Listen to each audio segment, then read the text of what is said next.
నమస్తే బాలగారు. నమస్తే అమ్మ. బాలగారు, బిగ్ బాస్ సీజన్ 7 విన్నర్ పల్లవి ప్రశాంత్ తన బెయిల్ మీద బయటకు వచ్చాడు. ఇప్పుడు కొంతమంది యూట్యూబర్స్ మీద తను పరువు నష్టం దావా వేస్తానంటున్నాడు.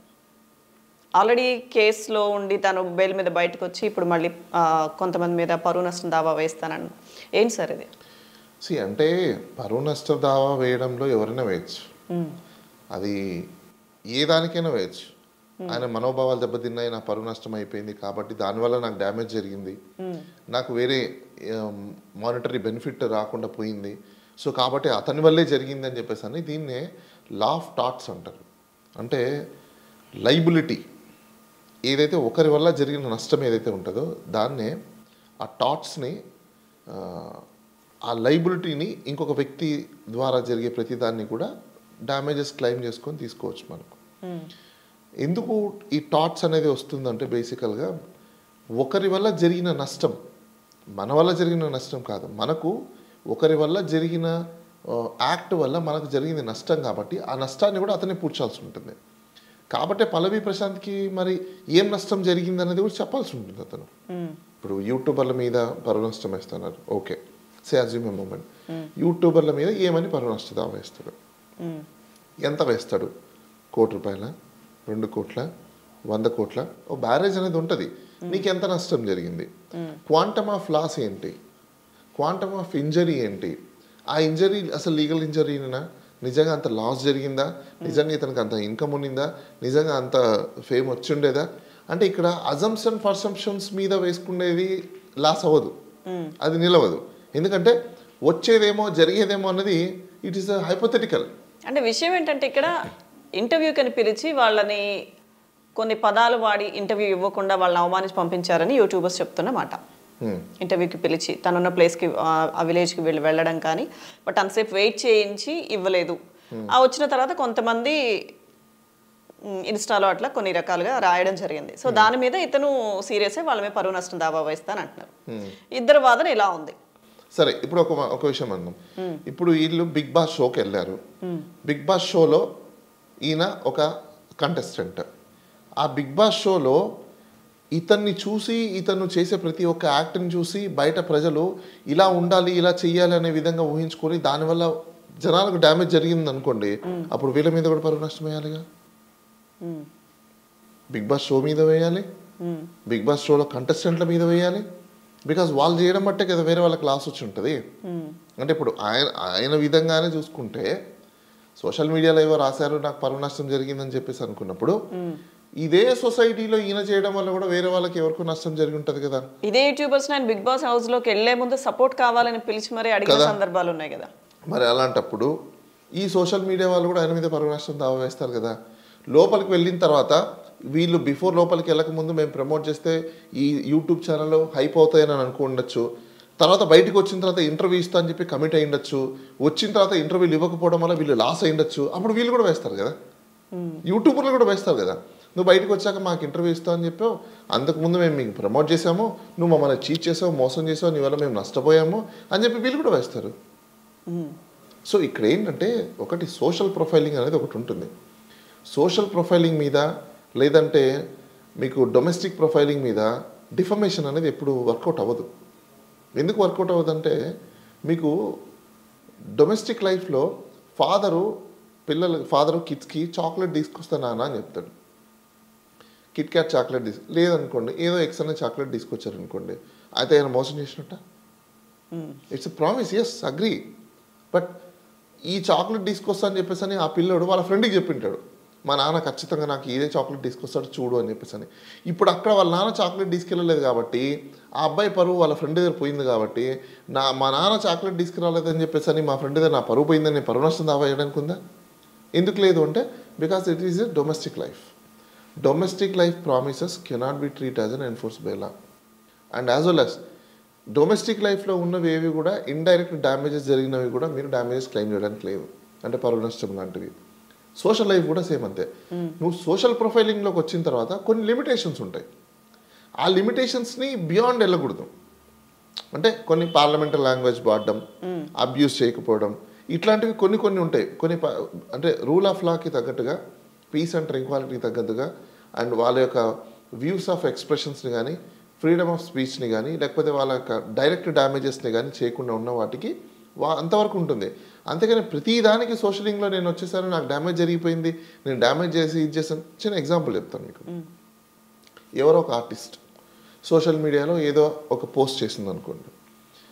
పోస్ట్ చేయడం అంటే అర్థం ఏంటి? She need to be express or he need to be express చేసిన తర్వాత comments common.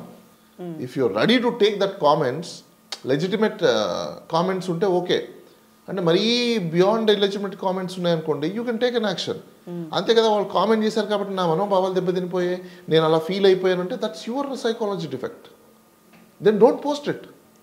You post in your wall, keep it in a private, don't make it as in public. When you make it as in public, that is a public social. క్రిటిసైజ్లో కూడా reasonable criticising అనేది ఉంటుంది. Beyond reasonable criticising వెళ్ళినప్పుడు ఏమవుతుందంటే there must be a course. అక్కడ action తీసుకోవడానికి separate courses ఉంటాయి. అంతేకాని నేను పరువు నష్టం వేస్తాను, నాకు ₹1 కావాలంటే ఇదేమన్నా దందానా?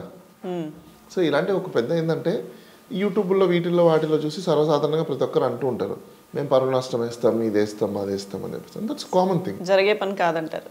ప్రాక్టికల్గా అది వర్కౌట్ అవ్వదండి. ఓకే. సో అయితే బాలగారు ఆ విధంగా తీసుకుంటే సినిమాలు చూసి సీరియల్లు చూసి రకరకాలుగా జరుగుతున్న డ్యామేజెస్ వల్ల పరువు నష్టం మీరు అందరు ప్రజలందరూ వేయాలన్నా?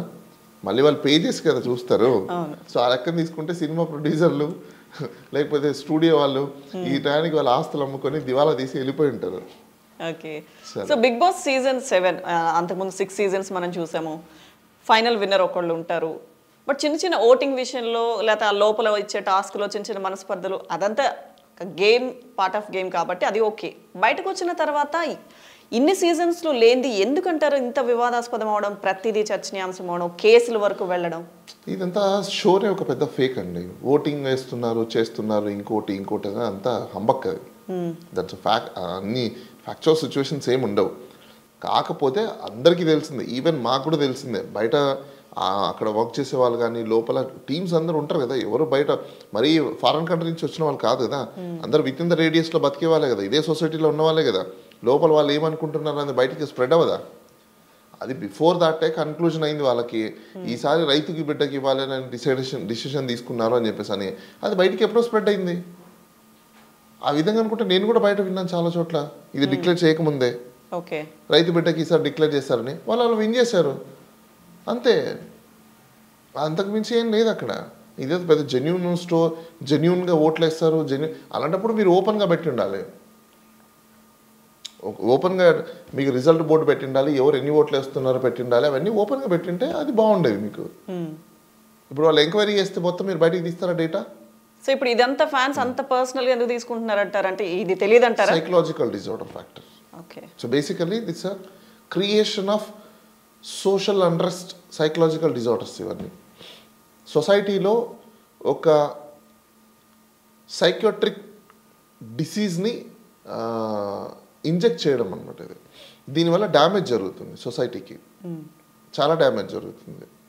ఇలాంటి షోస్ మీకు సీరియల్స్లో ఒకప్పుడు డ్యామేజ్ జరిగేది, మీకు గుర్తుందో లేదో.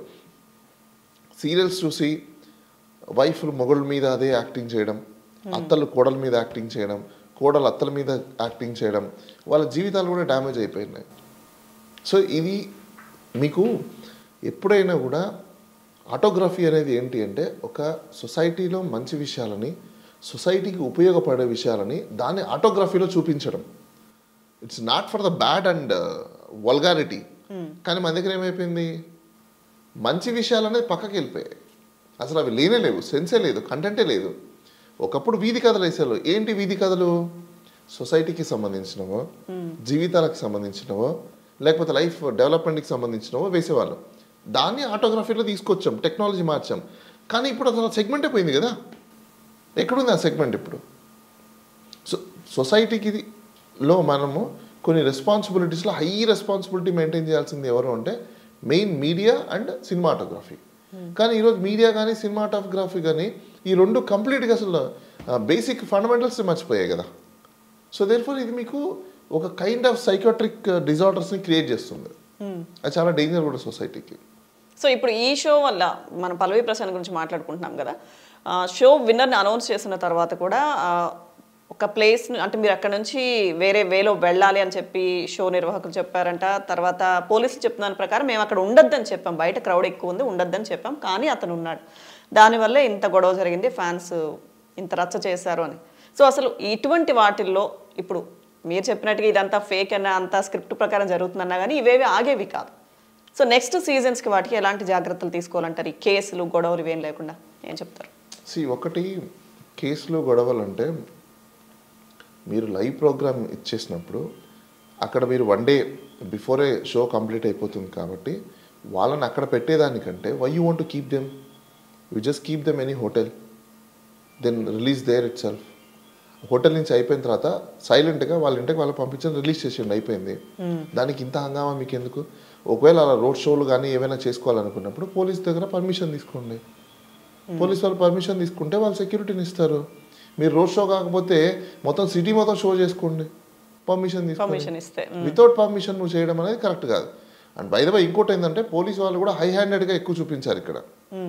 వాళ్ళకి అది 41A నోటీస్ ఇచ్చేసి చేయాల్సిన అంశాన్ని వాళ్ళు కూడా ఎక్కువ వరకు చాలా పర్సనలైజ్గా తీసుకొని ఏదో చేసినట్టుంది.